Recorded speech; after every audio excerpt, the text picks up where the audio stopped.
CAN 2025. Pas de joueurs locaux sur la liste de la RDC. Claude Leroy, pas d'accord avec des sabres. Vous êtes sur Célèbre TV Sport, votre source privilégiée pour les actualités sportives en République démocratique du Congo. Nous vous disons bonjour. Le plaisir est pour nous de vous retrouver dans cette nouvelle édition de vos nouvelles. Sur cette chaîne, nous vous parlons sport dans toutes ses dimensions, spécialement des actualités les plus chaudes concernant la tanière des léopards, la RDC, ses internationaux et ses binationaux, et cela dans un rapport de quintessence.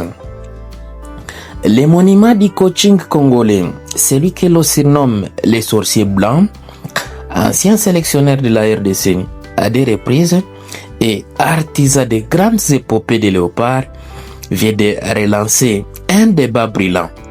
L'absence de joueurs locaux dans la liste des Sébastien Desabre pour la CAN 2025 au Maroc. Une question déjà dénoncée par plusieurs anciens internationaux comme Eugène Kabongo, Yves Diba Ilunga, Trésor Lualua Lomana et les autres, mais désormais portée par une voix qui pèse lourd et très lourd encore. Les rois interpellent Desabre, les locaux sont indispensables. Invité de l'émission Tala d'Afrique sur Canal+, Claude Leroy, 77 ans, s'est dit surpris et même peiné de constater que la RDC a complètement tourné le dos à ses joueurs du championnat local dans la présélection pour la CAN 2025. Ça me chagrine toujours. Les locaux sont indispensables dans une sélection. Claude Leroy sur Canal+. Pour l'ancien patron des léopards, le talent congolais n'est pas seulement en Europe. Il insiste sur la richesse technique qui existe à championnat national et rappelle une règle fondamentale de sa philosophie. Entre un surdoué local et un joueur moyen professionnel, j'ai toujours choisi un local.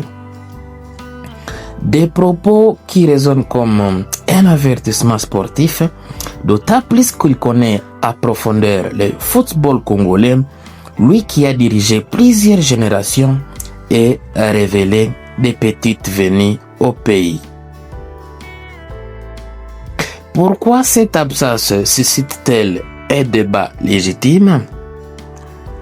Aujourd'hui, la liste provisoire des sabres ne comporte aucun joueur évoluant à l'UNAFOOT.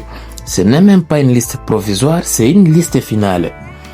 Pourtant, certains noms dominent l'actualité sportive et statistique du pays, tels que Diakana Marzouk de l'ASV Club, milieu complet, intelligence du jeu remarquable, Kachalawanet FC Saint-Éloi Lupopo, buteur régulier, puissance athlétique, Faverdi Bongeli, TP Mazembe, ailier explosif, décisif dans les grands matchs, Ozendombele AS Maniema Union, défenseur tactique, volume de jeu considérable.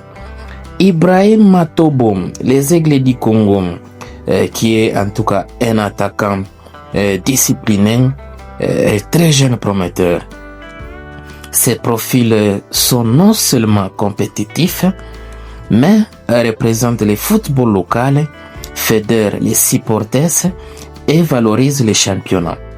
Ce sont également des éléments essentiels à cas de synergie de groupe, critères régulièrement décisifs dans les succès des sélections africaines. Les vrais agents, identité, concurrence et stratégie.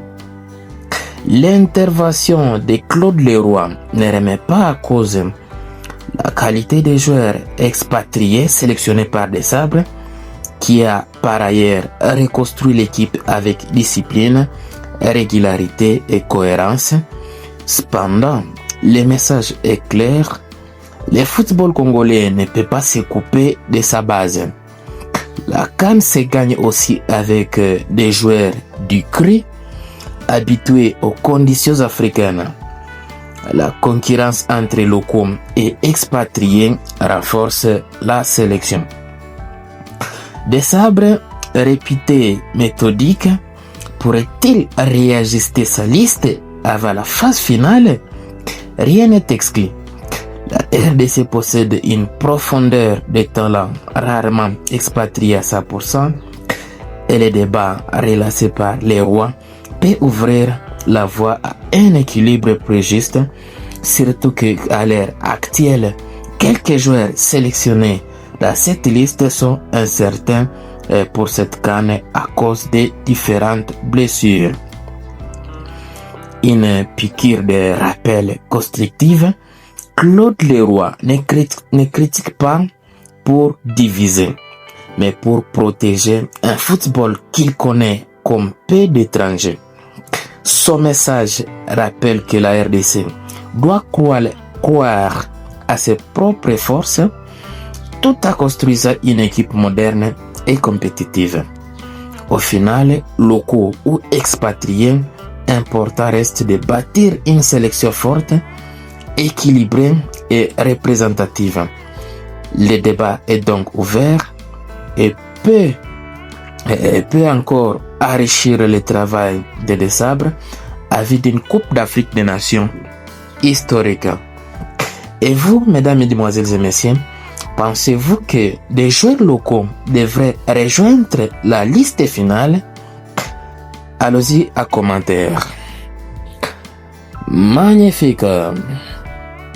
Voilà, nous sommes bien arrivés à la fin de ce sujet. Si vous l'avez aimé, le et maximum de j'aime. Merci de partager avec nous en commentaire votre point de vue. Abonnez-vous massivement sur cette chaîne. N'oubliez pas surtout d'activer la cloche de notification, histoire de ne plus rien rater des prochains sujets que nous allons aborder. Dans l'entretemps, on se quitte avec espoir et se retrouver très prochainement. Magnifique.